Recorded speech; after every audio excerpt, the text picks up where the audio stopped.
konferansın kendisinin nelerden bahsedeceğini özetlemek istiyorum ve hemen kendisine sözü bırakacağım. Dominique Perrot'un mimar olarak çalışmaları güçlü bir şekilde kentsel planlama ile ilişkili ve peyzajı ve toprağı değiştirmeye yönelik bir mimari yaklaşımı bulunuyor. Bu bağlamda Perrot, doğal yapay başlığı altında mimaride kullanılan doğal denen olgunun doğallığını irdelerken doğal doğa kavramından söz edecek. Doğaldan yapaya doğru doğanın mimarideki yerini inceleneceği konferansımızda Dominique Perrot bu çatışmada teknolojinin yerini de tartışacak. Evet, şimdi kendilerini sunumlarını yapmak üzere sahneye davet ediyorum.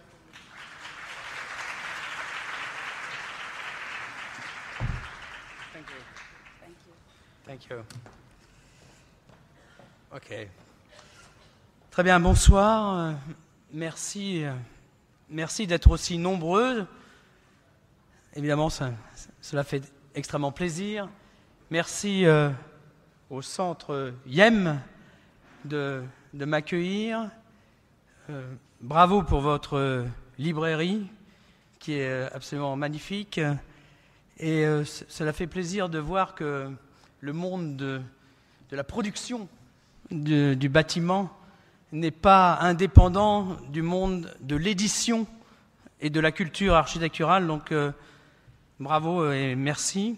Merci évidemment à GKD, avec qui nous travaillons depuis plus de 20 ans, de supporter cet événement ce soir ici à Istanbul. J'ai intitulé la conférence naturelle et artificielle. On va voir, c'est pas sûr. Mais on va essayer quand même de parler de cette relation souvent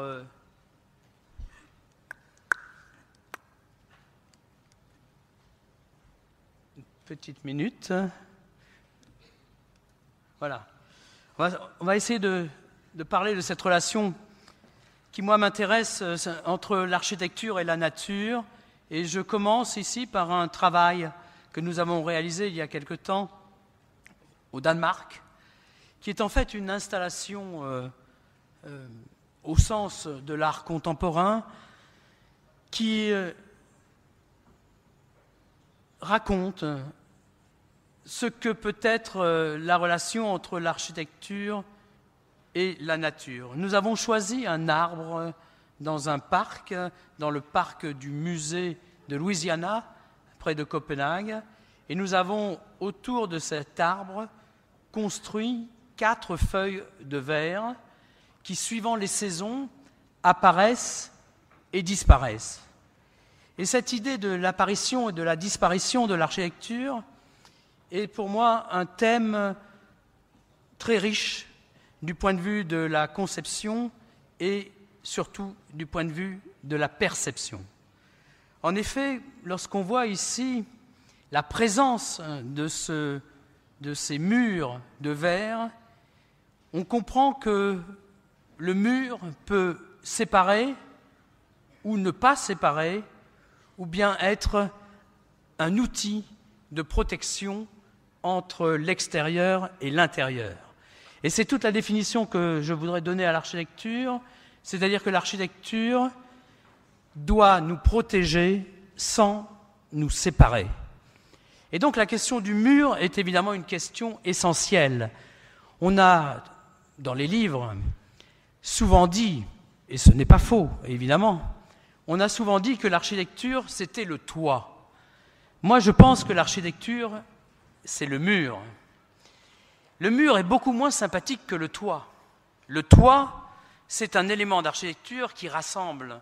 C'est un élément d'architecture symbolique, c'est un élément d'architecture qui parle en fait de la relation de l'homme et de l'univers, entre l'homme et l'univers. Le mur est un élément d'architecture beaucoup moins sympathique, car le mur parle de la relation de l'homme avec l'homme. Et cette relation, elle est souvent autoritaire, violente et souvent oppressive. Donc nous avons imaginé depuis longtemps de travailler cet élément de l'architecture qui est le mur comme un élément qui est capable de disparaître. Le projet de la bibliothèque à Paris est évidemment le projet d'un grand bâtiment culturel, mais c'est surtout le projet d'un bâtiment qui est construit sans mur. Nous avons imaginé un grand espace public, une place publique, un grand vide au cœur de ce nouveau quartier. Il fallait être un jeune architecte un petit peu fou pour proposer un projet aussi absurde au président de la République. À l'époque, sur ce site, il n'y avait rien. Presque 2 kilomètres de bord de Seine, uniquement occupés par des entrepôts et des voies de chemin de fer.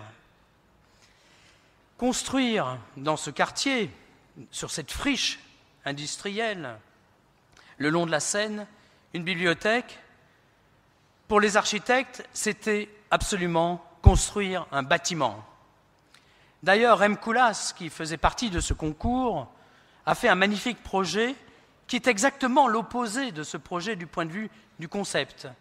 Le projet de Rem Koolhaas, c'était un plein, un hyperplein, une hyperdensité, un cube de 100 mètres de côté.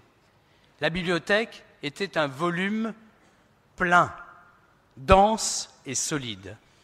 Ici, le projet, c'est en fait l'idée de construire un vide, un grand vide. Ce vide n'est pas un vide innocent, c'est un vide qui correspond au volume de la bibliothèque qui a été construit en dessous, sous terre. Donc on a ici un bâtiment qui va, dans sa face extérieure, si je puis dire, proposer un grand espace public ouvert de tous les côtés, et dans sa face intérieure, un jardin ceinturé, entouré d'un bâtiment comme un cloître. Et c'est cette idée d'une abbaye, d'un lieu qui est capable d'organiser la nature, mais aussi le travail. C'est cette idée d'abbaye que le président François Mitterrand a choisie. Construire une bibliothèque qui soit en relation avec la nature, qui soit en relation avec un grand jardin central, un jardin inaccessible, interdit, comme un livre rare, un morceau de nature que l'homme ne peut pas toucher, mais qu'il peut regarder en lisant. Donc cette idée poétique est aussi une idée de créer un lieu d'étude avec des matériaux qui sont des matériaux authentiques, du métal, couleur métal, il peut être tissé, mais il peut être aussi fondu ou coulé, du béton, couleur béton, du bois, couleur bois, donc des matériaux qui sont des matériaux sans design, sans décoration, des matériaux directs, presque le tronc de l'arbre est coupé, la barre de métal est fondue, etc., etc. Donc, ce bâtiment, c'est en fait un lieu qui va au-delà de l'architecture.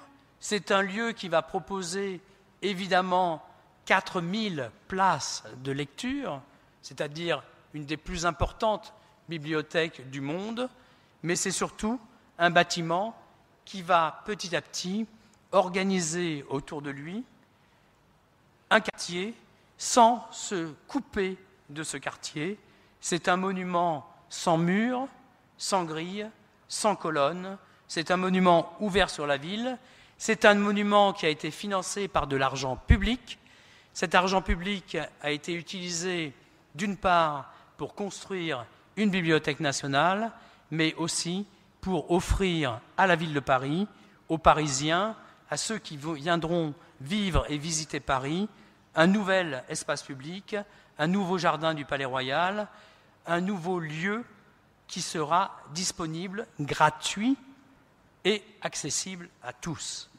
Donc cette idée du vide, cette idée qui va donner à l'architecture une qualité finalement urbaine, mais aussi démocratique, est une idée qui va petit à petit être développée dans tous les projets que nous avons proposés depuis une vingtaine d'années. Vous voyez ici la bibliothèque où l'on commence à comprendre de façon absolument évidente le lien qu'elle entretient entre le quartier existant, la Seine, cette nouvelle passerelle, et le parc qui se trouve sur l'autre rive. Et donc, ce bâtiment est un bâtiment d'entrée, ce n'est pas un bâtiment d'exclusion, c'est plutôt un bâtiment d'initiation. Tout de suite après la bibliothèque, nous avons travaillé à Berlin. Nous avons travaillé à Berlin pour réaliser un projet important qui est le projet du vélodrome et de la piscine olympique. Nous sommes à peu près en 1993, quelque chose comme ça, 95, donc quelques années après la réunification, la chute du mur, et Berlin voudrait accueillir les Jeux olympiques pour l'an 2000. Donc Berlin est ville candidate. Berlin lance des concours d'architecture, dont celui du vélodrome et de la piscine olympique. Et donc, ce que nous avons imaginé, c'est exactement de prendre, si je puis dire, le contre-pied du dispositif, de la stratégie architecturale qui était celle qui a présidé la construction du grand stade de Berlin, qui a accueilli les Jeux olympiques de 1936 du temps du nazisme. C'est-à-dire de construire une architecture qui disparaît dans le paysage, de construire un lieu qui ne puisse pas être récupéré par la politique, mais qui soit un lieu qui organise des échanges entre les différents quartiers, qui soit un lieu, encore une fois, ouvert, sans grille, sans défense, qui soit un lieu qui offre, ni plus ni moins, son espace, sa qualité à l'ensemble d'une population. Et donc, c'est presque l'inverse du projet de la bibliothèque. La nature se trouve construite autour de l'architecture. L'architecture disparaît. On voit au milieu de cette prairie juste émerger le toit, par exemple ici, du vélodrome. C'est-à-dire qu'il y a un effacement de la construction au profit de la perception d'un jardin, d'un paysage, d'un verger, puisque nous avons planté 400 ou 500 pommiers pour créer petit à petit un nouveau parc dans le cœur de la ville. Cette idée, il faut la construire, car il ne s'agit pas seulement de penser en architecture. Penser, c'est évidemment la première étape de l'architecture. L'architecture, c'est un fait de l'esprit. L'architecture est causa mentale, c'est-à-dire qu'elle est conceptuelle. Mais l'architecture, ensuite, il faut la développer, la réaliser, ça veut dire la bâtir. Et pour la bâtir, il faut utiliser toutes sortes de techniques, des techniques qui sont soit de fabrication de matériaux, comme ici on voit ces tapis de tissu métallique qui, mis côte à côte, vont créer une surface horizontale et brillante qui va ressembler, lorsque l'on se promène autour, à une surface d'eau, comme si on se promenait autour d'un grand bassin d'eau dans un parc. Mais il faut aussi être critique, voire un peu rebelle par rapport aux ingénieurs et à la logique statique de la construction. On a ici imaginé des toits qui sont des toits métalliques, comme on peut le voir sur ces images, qui sont des toits extrêmement lourds. Les toits du vélodrome et de la piscine, si l'on ajoute le poids des deux charpentes, correspondent à peu près à 8000 tonnes d'acier, ce qui représente presque le poids de la Tour Eiffel à Paris. Et donc, ce que nous cherchions, c'est que ce poids de la construction soit finalement dématérialisé, c'est-à-dire soit en apesanteur. Et ce que nous avons dessiné, c'est une charpente qui, au départ, a beaucoup troublé les ingénieurs, puisque c'est une charpente qui n'a pas de pente. Nous avons dessiné une charpente horizontale sur le dessus, de façon à pouvoir installer les tapis métalliques, mais nous avons aussi dessiné une charpente horizontale sur le dessous. Et lorsqu'on pénètre dans le vélodrome, on le voit d'ailleurs un petit peu sur ces images, on a l'impression que ce disque de métal flotte au-dessus de la piste, au-dessus des spectateurs, un petit peu comme une soucoupe volante. Et donc il y a un effet émotionnel, physique, immédiat, direct, d'entrer dans le sol et de sentir que l'on est effectivement non pas enterré, mais protégé par le sol et couvert par un toit qui est un toit sans poids, sans pesanteur, qui est un toit qui flotte au-dessus. Et c'est donc tout ce travail de relation entre la nature, le sol naturel, l'environnement avec son paysage et l'architecture qui, dans chaque projet, est travaillé dans une relation qui est une relation physique, émotionnelle, directe, que tout le monde peut comprendre. Car, en fait, cette perception que les architectes peuvent décrire en écrivant des centaines de pages, celui qui va venir écouter un spectacle ou voir une course de vélo va ressentir physiquement, sans pour autant avoir la culture de l'architecte, qu'il y a un phénomène qui est un phénomène qui l'intrigue et en même temps qui est un phénomène qui est rassurant, qui est protecteur et qui transforme la matière en une enveloppe qui va être apaisante, tranquille et presque, je dirais, sans matière. Et c'est ce travail, si vous voulez, d'émotion directe, moi qui m'intéresse, c'est-à-dire que l'émotion architecturale touche le cerveau de celui qui va en faire l'expérience, qui va la vivre sans passer par l'intellect.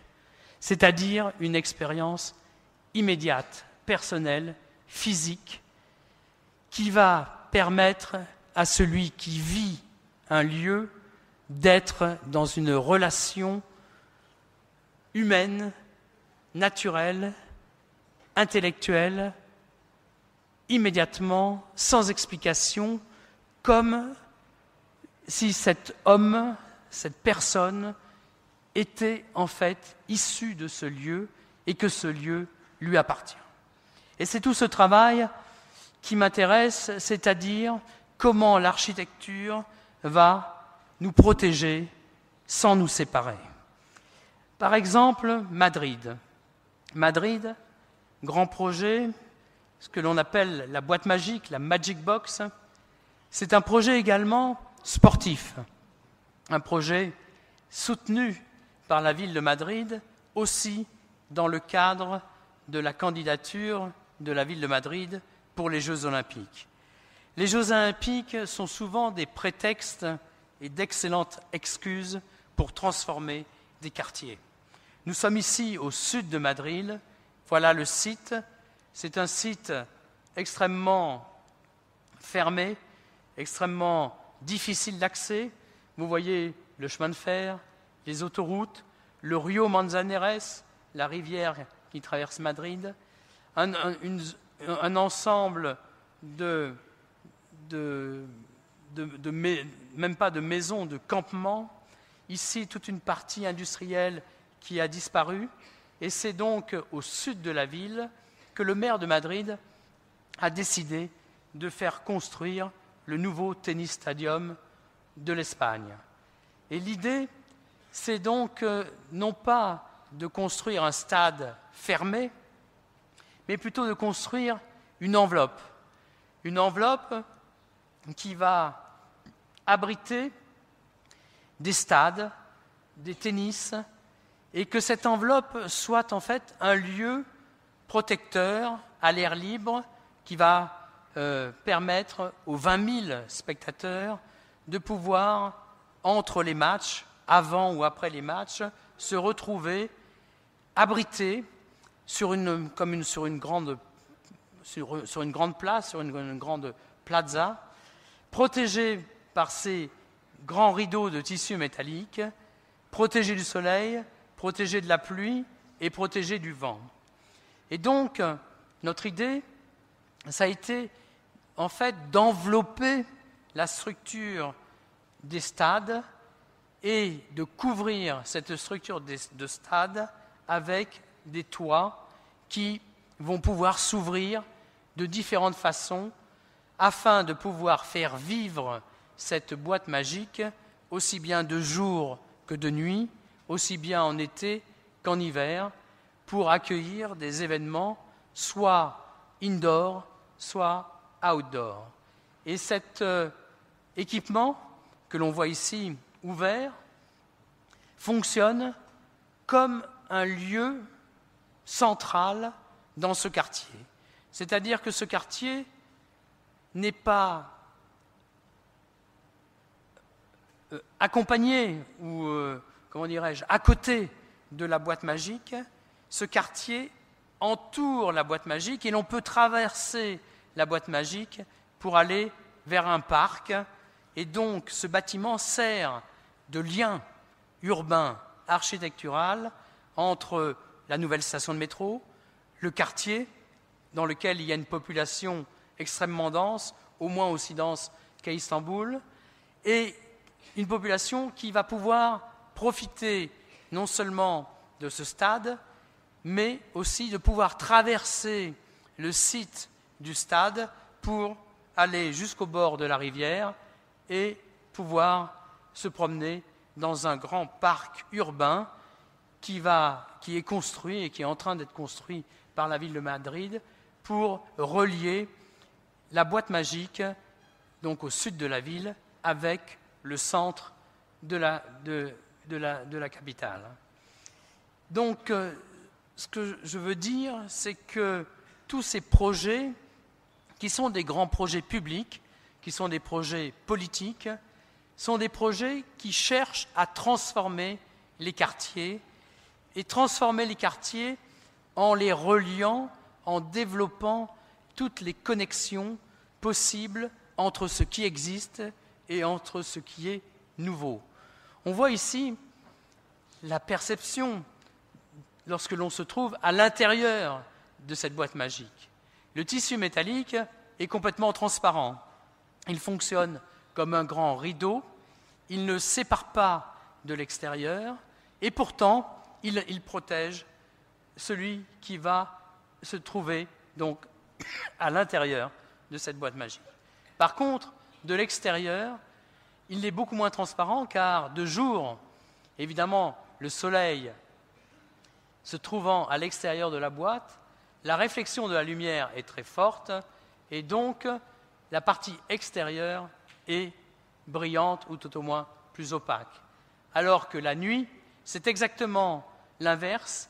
L'intérieur du bâtiment apparaît et l'on découvre donc cette architecture qui n'est pas, encore une fois, séparée de l'environnement, mais qui est en relation permanente entre le dehors et le dedans, entre l'événement qui s'y déroule et la vie du quartier. Et je pense que ce dispositif est un dispositif qui est extrêmement important car il permet d'organiser une vision tout à fait différente de la relation entre ces grands investissements publics ou privés, peu importe, et le développement urbain. C'est-à-dire que nous ne sommes pas en train de construire des bâtiments qui sont des bâtiments autonomes, des bâtiments fermés, mais nous sommes en train de construire des bâtiments qui vont, de par leur organisation architecturale, leur organisation environnementale, ce rapport entre l'architecture et la nature, entre l'architecture et l'eau, et l'architecture et le sol, qui vont transformer donc ces quartiers en des quartiers où il y aura donc des nouveaux paysages. Parce que finalement, ce que nous cherchons, ce que je cherche, c'est plus à construire des paysages que des bâtiments. Autre exemple, en Espagne, à Madrid, toujours, la transformation du Rio Manzanares. C'est un projet tout à fait ambitieux, pour tout dire, un petit peu incroyable.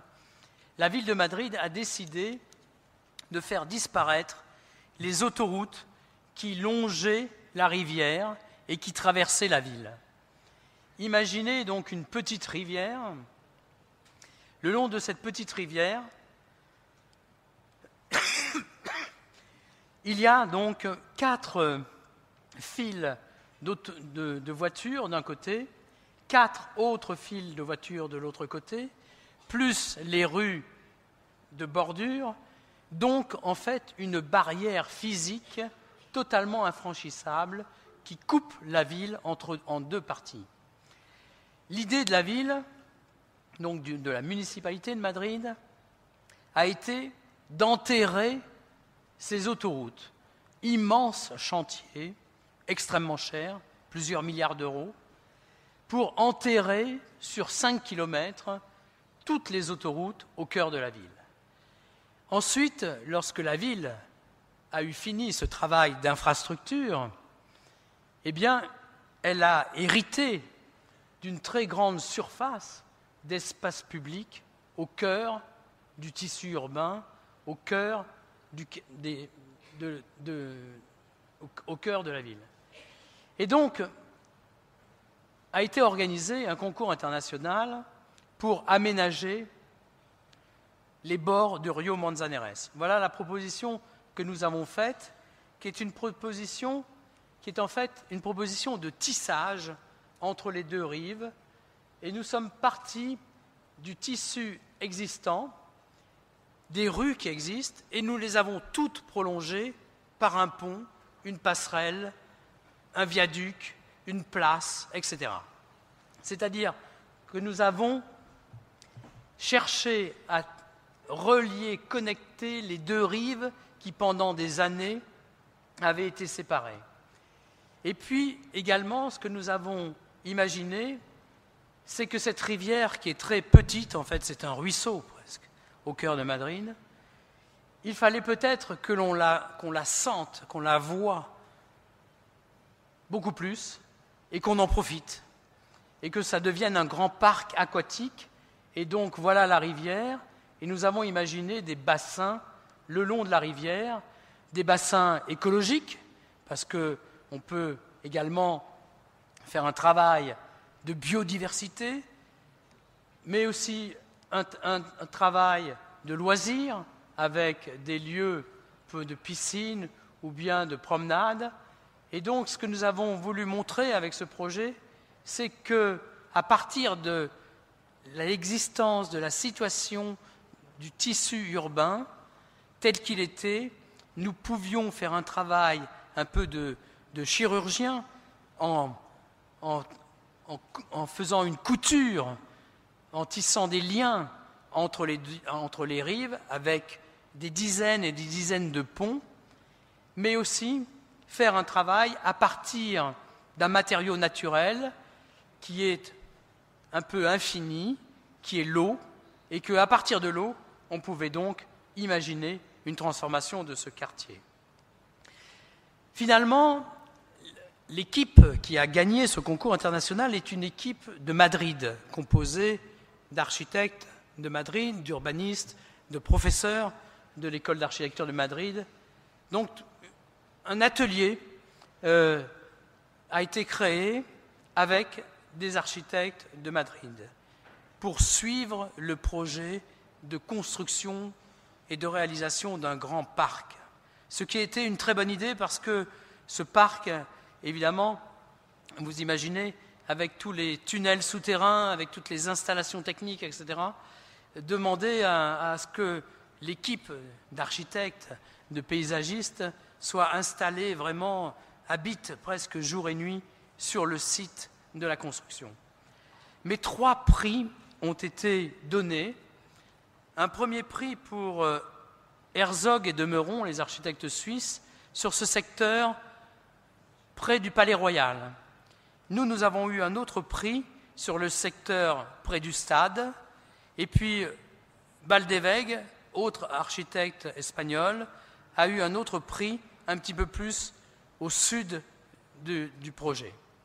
Et nous avons réalisé récemment notre prix, qui est en fait une passerelle piétonne qui a été construite ici pour relier ce jardin à cet autre jardin et créer un lien entre les 2 rives au-dessus du parc, mais surtout avec l'idée d'utiliser ce pont piéton, qui est un pont assez long, 300 mètres de longueur presque, comme une entrée dans ce nouveau parc, dans ce nouveau site de la ville de Madrid.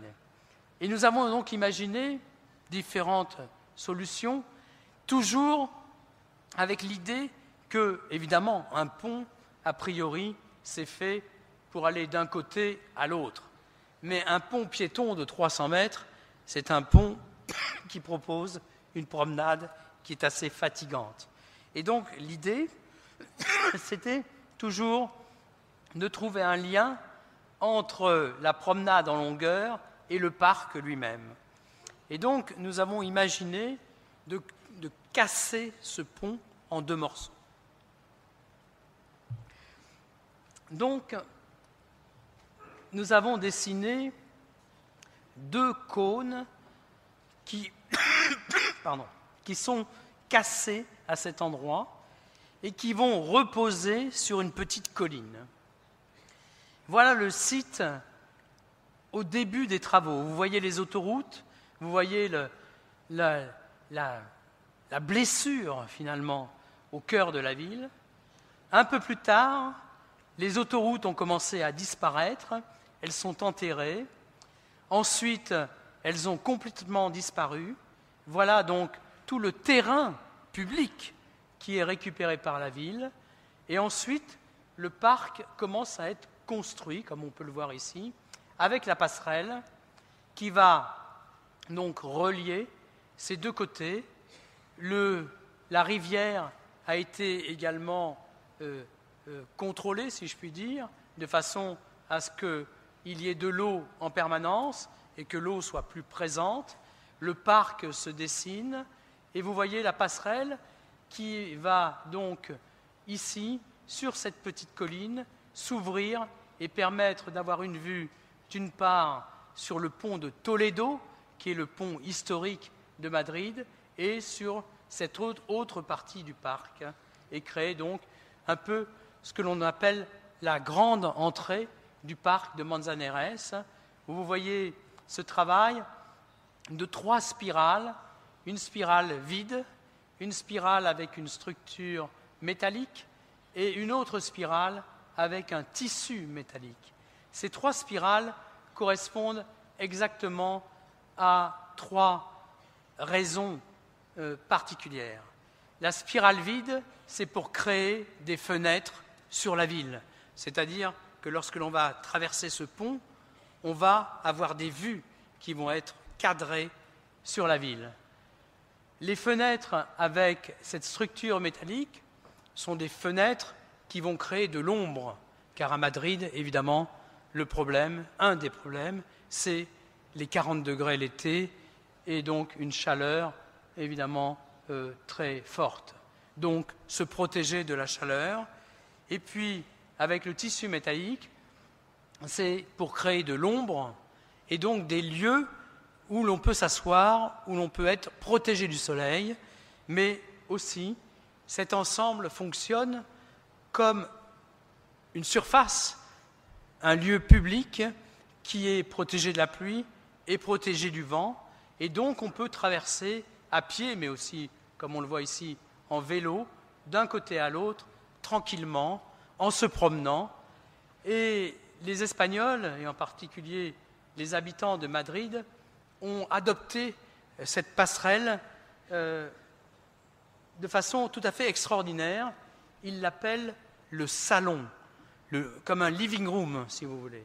C'est-à-dire, ils viennent, ils s'assoient ici, les enfants vont jouer dans le parc, ils parlent des heures, c'est-à-dire, ils font salon, ce que en français, c'est l'expression faire salon, en espagnol aussi.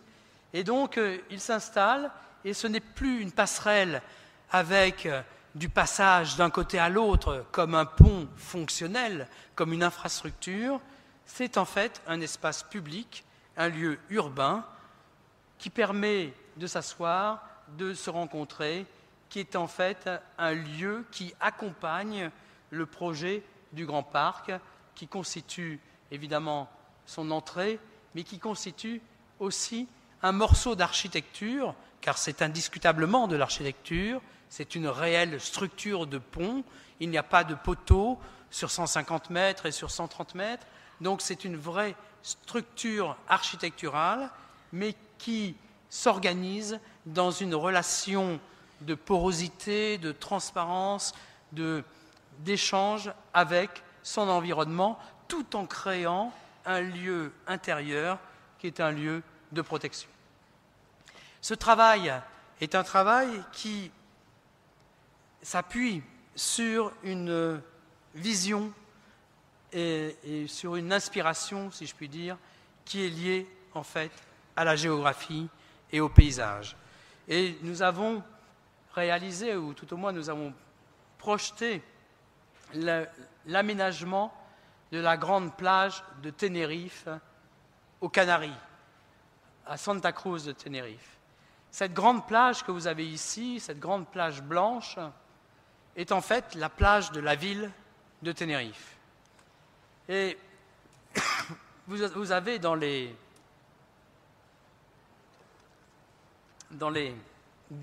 documents, dans les magazines publicitaires, en particulier en Allemagne, en Suisse, en Hollande, vous avez des photos de cette plage qui montrent cette plage comme un élément formidable de nature, de loisirs. Il y a l'eau, le sable, la montagne. C'est vrai, c'est absolument vrai, c'est une très belle plage. Ce qui est très intéressant avec cette plage, c'est qu'elle est complètement artificielle.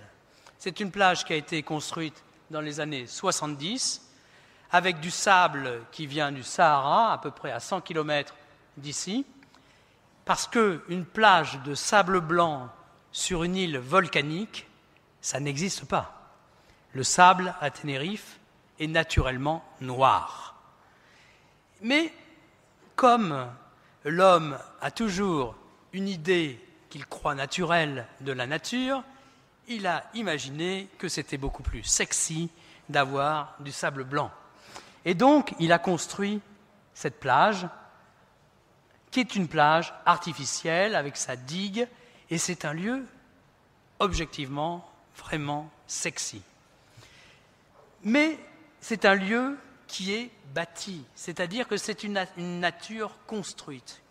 Et donc, nous avons imaginé qu'il fallait poursuivre cette notion de construction de la plage, et nous avons fait une proposition d'un projet qui va étendre encore plus en profondeur la plage jusqu'au pied de la montagne.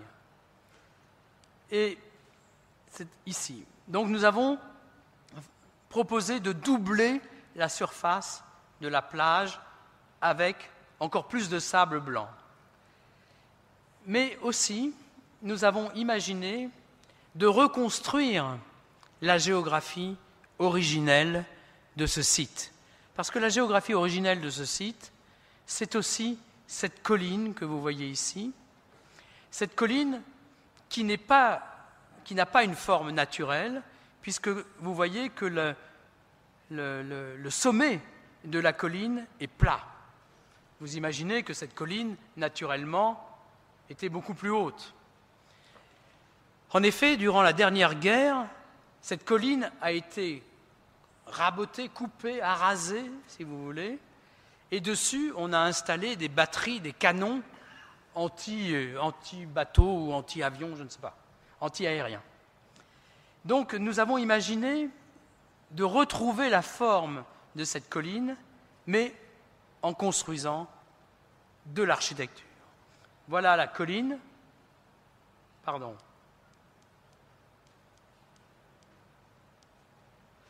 Voilà la colline existante.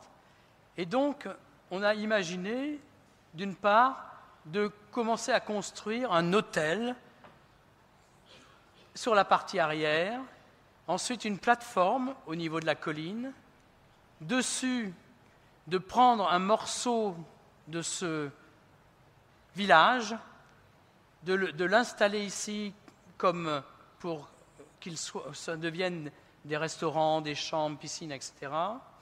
Ensuite, de venir couvrir l'ensemble avec un grand filet métallique pour retrouver la forme de la colline originelle, et puis, petit à petit, de laisser pousser les plantes, les fleurs et les fruits, car Tenerife, c'est le printemps du mois de janvier jusqu'à Noël, etc., c'est-à-dire c'est le printemps éternel. Et donc, cette expérience est quelque chose qui, pour moi, est très poétique, c'est-à-dire que l'on va utiliser notre capacité à aménager nos paysages, à transformer nos paysages avec de la construction, et que cette construction, ce ne soit pas seulement des infrastructures, mais que ce soit aussi de l'architecture. Donc, on va retrouver une géographie historique à l'aide de l'architecture, et finalement, on va construire notre histoire à partir de la géographie. Et je crois que cette relation avec la géographie est quelque chose qui est extrêmement contemporain. C'est quelque chose qui apparaît de plus en plus dans notre monde contemporain comme étant la base de notre pensée en ce qui concerne le développement des villes. Car ce que nous appelons encore aujourd'hui ville, il faut l'appeler métropole. Et une métropole, qu'est-ce que c'est ? Une métropole, c'est un territoire sur lequel il y a un réseau de villes qui vivent ensemble. C'est-à-dire que nous ne sommes plus dans une dimension historique où la ville était presque un ensemble bâti, construit, que l'on pouvait dessiner, identifier comme un objet architectural, mais nous sommes aujourd'hui devant un territoire sur lequel il y a des ensembles urbains qui sont des architectures urbaines, mais qui sont reliés entre eux par des paysages, par du vide, et donc, finalement, la ville, aujourd'hui, c'est de la géographie. Et quoi de plus intéressant que d'aller faire un tour en Asie, ici à Séoul. Séoul, qui est une ville tout à fait étrange, c'est une ville, comme vous le savez, où il y a beaucoup de petites collines. Et en fait, les sommets des collines sont très peu construits, donc la nature reste existante sur le sommet des collines, et ce sont plutôt les vallées qui sont construites. Et nous avons réalisé un projet pour l'université féminine de Séoul. C'est une université dont le campus est très important. Vous voyez ici un morceau du campus. C'est un très grand territoire sur lequel, aujourd'hui, travaillent 25 000 étudiantes. C'est-à-dire que plus de 30 000 personnes, tous les jours, fonctionnent sur ce campus. Vous avez ici une image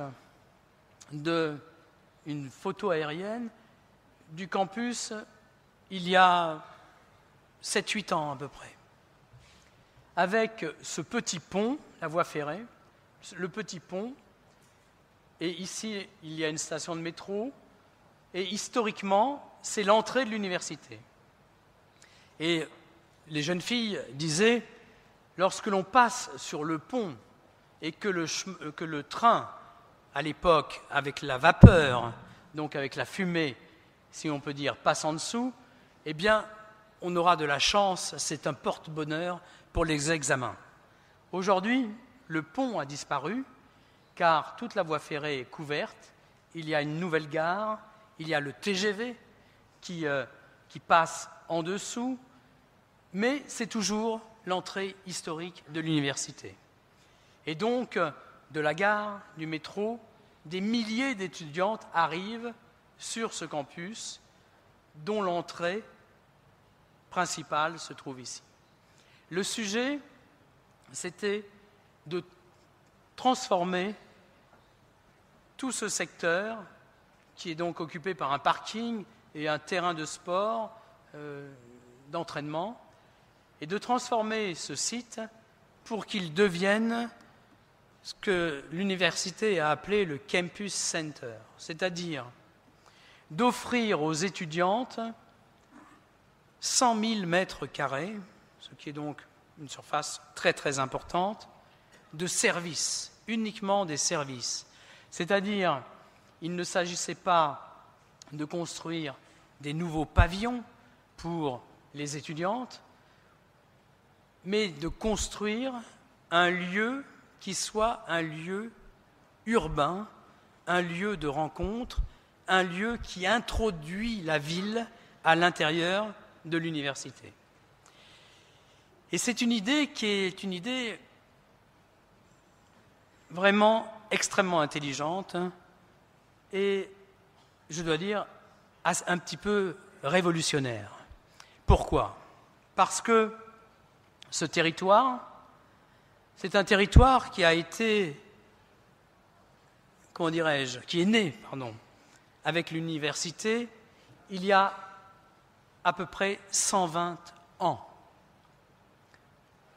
Une missionnaire américaine a décidé, à l'époque, d'éduquer les concubines de l'empereur.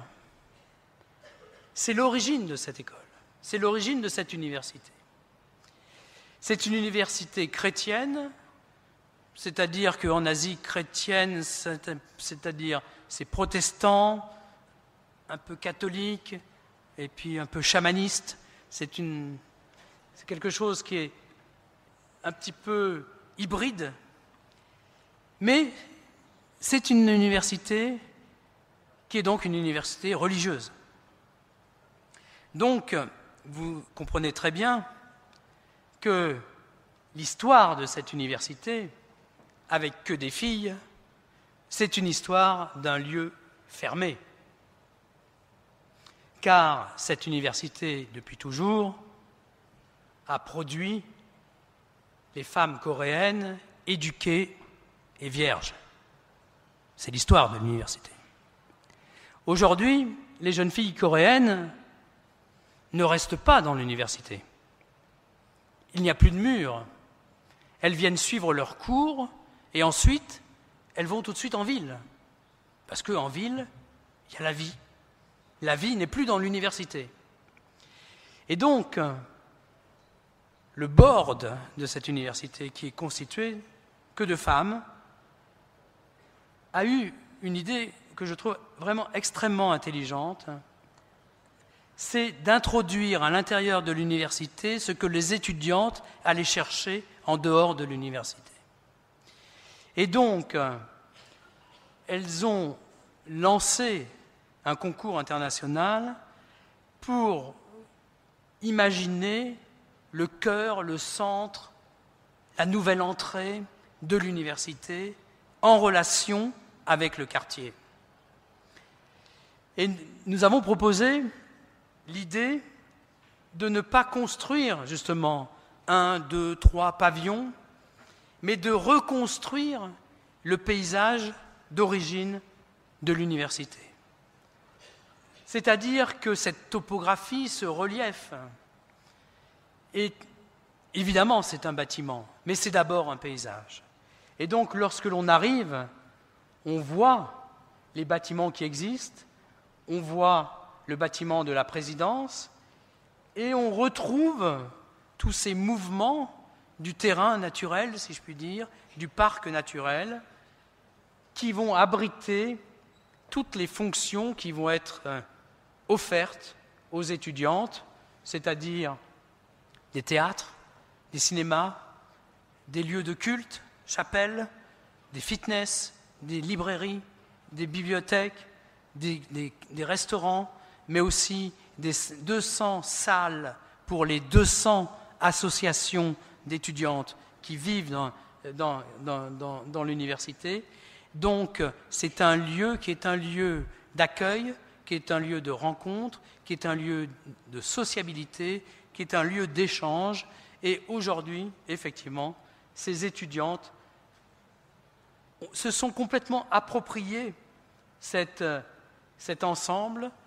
Elles y vivent, elles y travaillent et elles restent plus longtemps sur le site de l'université. Elles invitent aussi l'extérieur sur le site de l'université.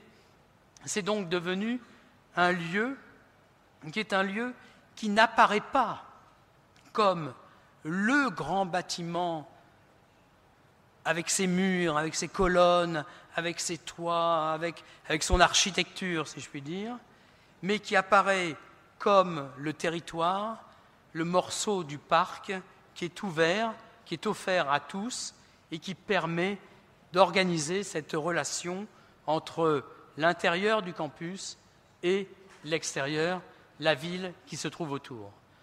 Cette vallée, car en fait ce n'est pas une rue, ce n'est pas une place, c'est plutôt une entaille dans la colline, c'est une vallée, c'est un morceau de géographie. Cette vallée apparaît comme un lieu très sculpté, comme un élément de géologie presque, comme un élément que l'on va trouver dans la montagne, dans la nature. C'est presque un ensemble de pierres. Et pourtant, cet ensemble de pierres, il est extrêmement transparent. Son architecture de métal, grise et en acier inoxydable, un peu poli, miroir, va attraper la lumière, va introduire la lumière à l'intérieur, et l'on va pouvoir, comme cela, découvrir aussi bien des transparences que des lieux qui sont des lieux utilisés donc par l'ensemble des étudiantes. Ici, nous sommes à 20 mètres de profondeur. Et nous introduisons la lumière par ces dispositifs d'écailles de métal qui vont conduire la lumière jusqu'au Starbucks, par exemple, ici, près du Grand Théâtre, sous ce grand escalier que vous avez vu tout à l'heure, etc., où l'on va trouver des salles de langue, des salles de formation pour les étudiantes qui ont quitté l'université, la bibliothèque qui est ouverte 24 heures sur 24, des lieux d'études, des lieux de détente, et aussi un lieu magique, un lieu dans lequel récemment, donc cette année, il y a 2 mois, a été fêté le 125e anniversaire de cette université, c'est-à-dire dans la vallée, un grand orchestre a pris place et plus de 2000 personnes se sont installées sur les marches de l'escalier, sur la grande rampe en pente douce et ont pu assister donc à ce concert d'anniversaire. Ceci pour vous dire que l'architecture, ici, certainement elle existe. Je peux vous dire même qu'elle existe vraiment, car Samsung, qui est l'entreprise qui a construit ce bâtiment, a fait un travail tout à fait extraordinaire, car il a fallu construire un très grand trou, ensuite remplir ce trou avec les différentes fonctions du bâtiment et couvrir cet ensemble par le jardin. Mais, et là je voudrais juste dire ou attirer votre attention sur un point particulier, c'est que lorsque j'ai gagné ce concours, en Asie, la notion de développement durable, d'écologie, il y a 7 ans, 8 ans à peine, ça n'intéressait mais absolument personne. Mais personne. On a gagné ce concours pour son dispositif à construire un paysage et ne pas construire un bâtiment, à offrir un lieu qui soit complètement en harmonie avec le parc existant, avec les pavillons et l'architecture des pavillons existants, et pas parce que ce bâtiment avait des qualités écologiques.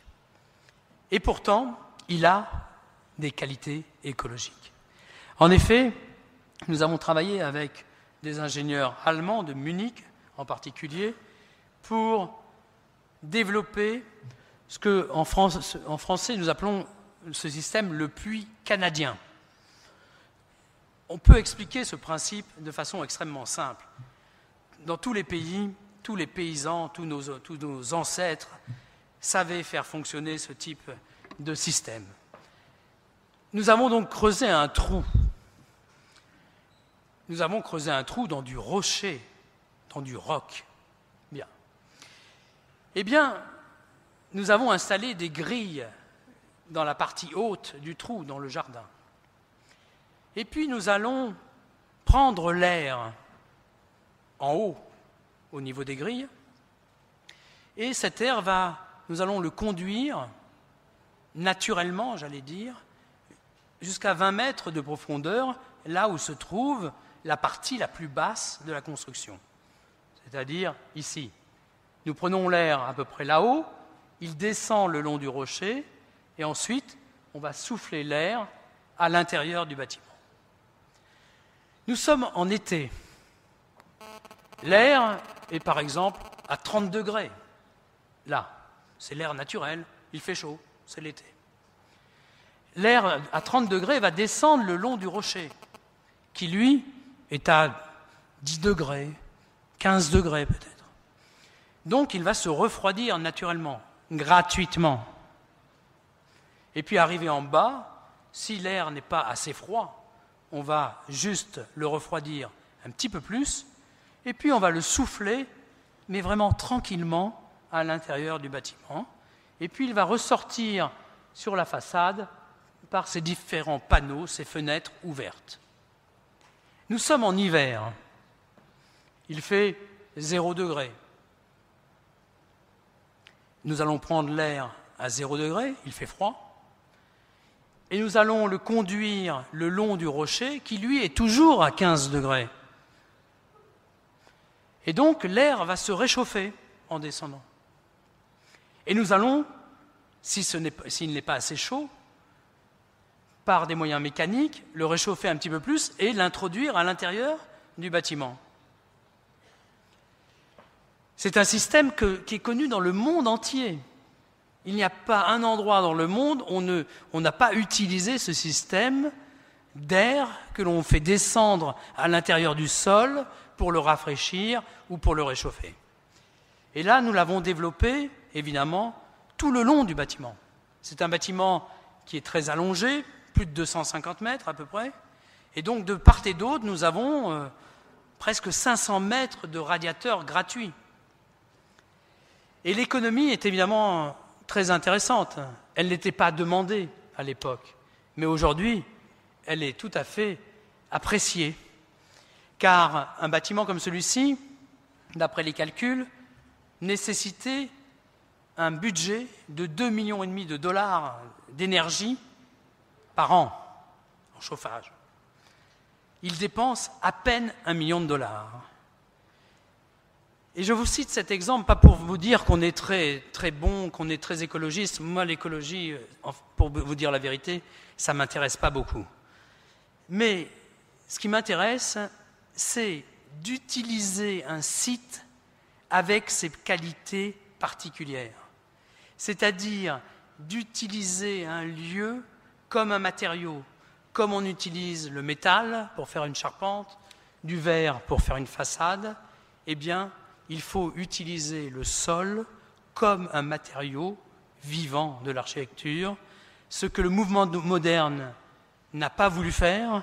Le Corbusier était un puritain, il construisait ses bâtiments sur des colonnes, sur des pilotis, sur des poteaux. Le mouvement moderne était un mouvement propre, hygiéniste, il ne voulait pas toucher le sol c'était sale, la voiture roulait sur le sol, ça sentait mauvais, les piétons se promenaient au-dessus du sol et même sur les toits des bâtiments, c'est formidable, mais le sol, en fait, c'est ce qui nous a fait naître, c'est ce qui nous a nourris, le sol, c'est notre mère, et moi, j'aime bien la terre. Merci.